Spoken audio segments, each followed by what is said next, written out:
సభ సమావేశాలు జరుగుతున్నాయి. ఇప్పుడు ఆ లైవ్ చూద్దాం. और कुछ और भी अन्य घटना होते हैं, उसमें काफ़ी कमियां आई हैं और हम उम्मीद करते हैं कि राज्य सरकार, जम्मू कश्मीर की राज्य सरकार और केंद्र सरकार मिल करके जम्मू कश्मीर का हालत को बिल्कुल अच्छा करने में संभावना जल्दी होगा। हमारे पास माननीय मंत्री जी का जवाब आया है। वह जवाब से संतुष्टि सबसे ज़्यादा ये हो रही है कि हमारे प्रधानमंत्री जी जो काले धन को वापस लिए, नोटों को बंदी किए, जिससे आतंकवादियों और माओवादियों, ड्रग्स और स्कूल को जलाना बंद हुआ है। मैं ये पूछना चाहती हूँ कि हमारे इसका मतलब पत्थर फेंकने वालों को, भारत विरोधी लगाने वाले को 500 एवं 1000 के नोट की सहायता मिलती थी, आज वो नहीं मिल रही है तो वह शांत हो गए हैं। ये बहुत बड़ा हम संतोष हो रहा है और प्रधानमंत्री को मैं दिल से धन्यवाद देती हूँ कि इस तरह के कार्य जो किए हैं, इससे लोगों में इतनी संतुष्टि है और इन लोगों में जो असंतुष्टि है इसको पूरा देश देख रहा है कि हम आए हैं दूसरे को जिलाने, यहाँ अपने जीने के फेर में यह सारी कहानी हो रही है। हमारा जो मुआयना होता है, जो लोग पूछता है लाइन में लगे हुए 4 घंटा 5 घंटा, वो भी संतुष्ट है कि जो हो रहा है बहुत अच्छा हो रहा है। लेकिन इस तरह की अशांति देश देख रहा है और इन लोगों को सबक भी सिखाएगा। मैं ये जानती हूँ तुम्हें वफा याद नहीं, मुझे जफा याद नहीं, जिंदगी और मौत की 2 ही तराने हैं। तुम्हें वफा नहीं याद तो मुझे जफा भी नहीं याद है।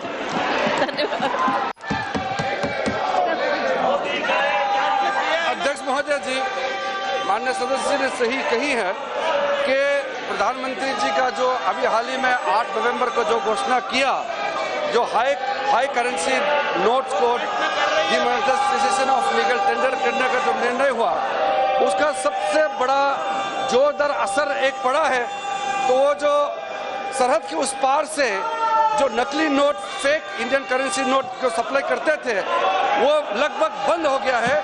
अभी कोई खबर 8 तारीख शाम नवंबर से अभी तक कोई इस तरह का घटना नहीं आया पाकिस्तान बॉर्डर से, जिसका सीधा असर हुआ है कि वो जो पत्थरबाजी करते थे, जिसको 500 1000 रुपया नोट दे करके लगवाते थे और उसको भड़काते थे, वो बंद हो गया है।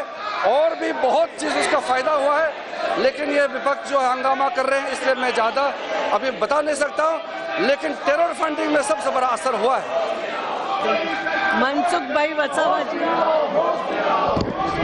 मनसुख भाई नहीं है। माननीय अध्यक्ष महोदय, मैं आपके द्वारा ये मनसुख भाई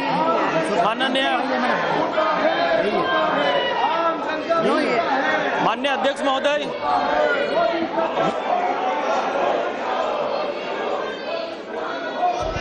अध्यक्ष महोदय, मैं आपके द्वारा माननीय मंत्री जी से जानना चाहता हूं कि सरकार ने जवाब दिया है कि सुरक्षा वर्गीकरण की समीक्षा राज्य सरकार के थ्रू की जाती है, तो हम राज्य सरकार पर कितना भरोसा करते हैं और राज्य सरकार ठीक तरह से समीक्षा नहीं कर पाती तो उन पर भारत सरकार क्या देखरेख रखती है, ये जानना चाहता हूं मैं।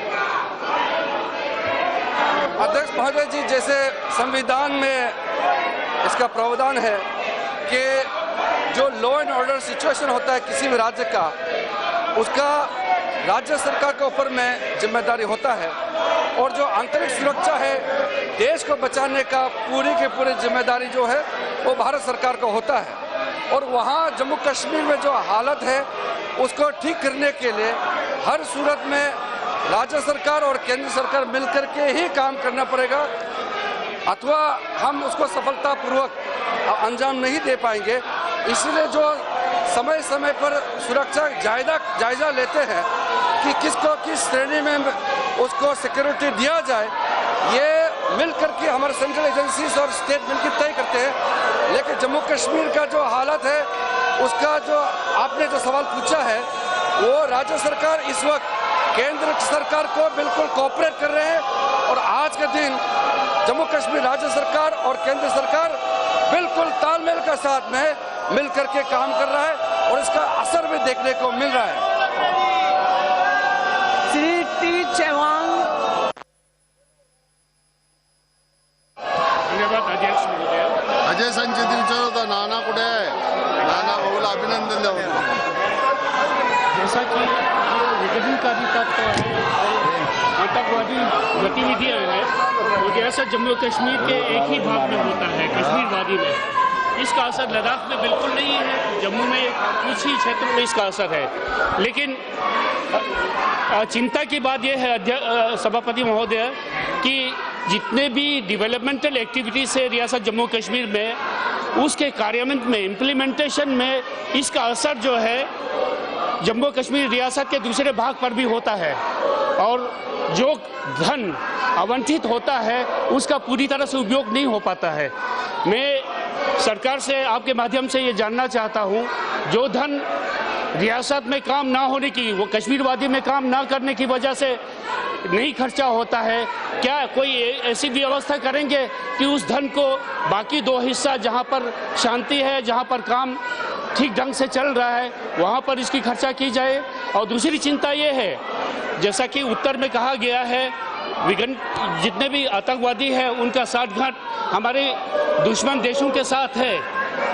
ये अभी तक सिर्फ कश्मीरवादी तक सीमित है, लेकिन डर ये है अगर उनके खिलाफ कार्रवाई नहीं होती है, जैसा कि उत्तर में कहा गया है कि जो आतंकवादी नेता है उनको वीआईपी की ट्रीटमेंट दी जाती है, उनको सुरक्षा दी जाती है, उनको हर तरह की सुविधा उपलब्ध की जाती है, तो ये डर है कि ये इस तरह की गतिविधियां रियासत के दूसरे हिस्सों तक भी फैले। क्या सरकार ने इसके बारे में कोई इस तरह का असेसमेंट किया है और इसको रोकने के लिए क्या कदम उठाया जा रहा है? अध्यक्ष महोदय, सबसे पहले तो मैं क्लियर करना चाहता हूं कि जो वहां जो भी सेपरेटिस्ट लीडर को सिक्योरिटी दिया जाता है, वो उसका प्रावधान और जो प्रोविजन है वो राज्य सरकार ही करते हैं। हमको जानकारी जरूर देते हैं, शेयर करते हैं, लेकिन सिक्योरिटी जितने भी देते हैं वो राज्य सरकार मुहैया करते हैं। दूसरा, ऐसा नहीं है कि सुरक्षा देने के बावजूद अगर वो जो है हिंदुस्तान का विरुद्ध काम करते रहेंगे और कार्रवाई नहीं होंगे, ऐसा नहीं है। जो सेपरेटिस्ट लीडर्स हैं और उससे जुड़े हुए काफ़ी लोगों के खिलाफ कार्रवाई हो रही है। बहुत सारे लोग अभी लॉकअप में है, उसको अरेस्ट किया गया है, कुछ लोग बाहर में है, उसको डिटेल में मैं अभी बताना नहीं चाहता हूं, लेकिन कार्रवाई अगर देश विरुद्ध में कोई काम करता है किसी भी राज्य में तो उसको तो कार्रवाई करता है। दूसरी बात जो है, माननीय सदस्य जी ने सही कहा कि वहाँ जो समस्या है वो सिर्फ कश्मीर घाटी में है। जम्मू में सामान्य रूप से जिंदगी वहाँ चल रहे हैं और लद्दाख जो एरिया है वो हिंदुस्तान का सबसे शांतिपूर्वक जगह में से है और लद्दाख में इसका प्रभाव ना पड़े इसके लिए व्यवस्था कर रहे हैं। अभी हाल ही में गृह मंत्री राजनाथ सिंह जी का दौरा हुआ, वहाँ में काफ़ी लोगों से, वहाँ के सोशल ऑर्गेनाइजेशन लोगों से लद्दाख में मुलाकात भी किया और सबको आश्वासन किया कि कश्मीर घाटी में समस्या हो लेकिन उसका असर लद्दाख क्षेत्र में नहीं होना चाहिए और लद्दाख के लोगों को बिल्कुल देखिए, मैं एक मिनट मिस्टर मिनिस्टर, ये बात ठीक नहीं है। ये यहाँ खड़े लोगों को मैं बताना चाहूंगी, आपको टीवी पे दिखाएंगे, आप इधर आ जाइए, सबको टीवी पे दिखाऊंगी, मगर मंत्री को डिस्टर्ब नहीं करोगे। You can't disturb the minister, this is not proper. I am sorry, आपका रिप्लाई हो गया। No, this is not proper. I am sorry, no no. If you want to discuss, you can discuss, चर्चा करो। लोगों को तकलीफ है, लोगों की तकलीफ सरकार के सामने रखो, मगर ये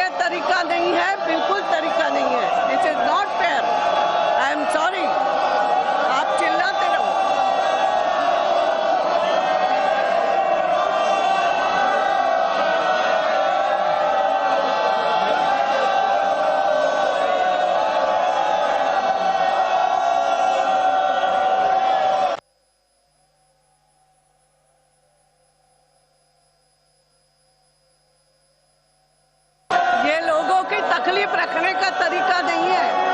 आई am sorry.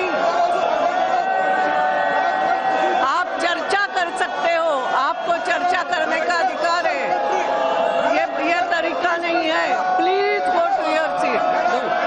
Question number 82 Shri Hukum Singh. Question number 82।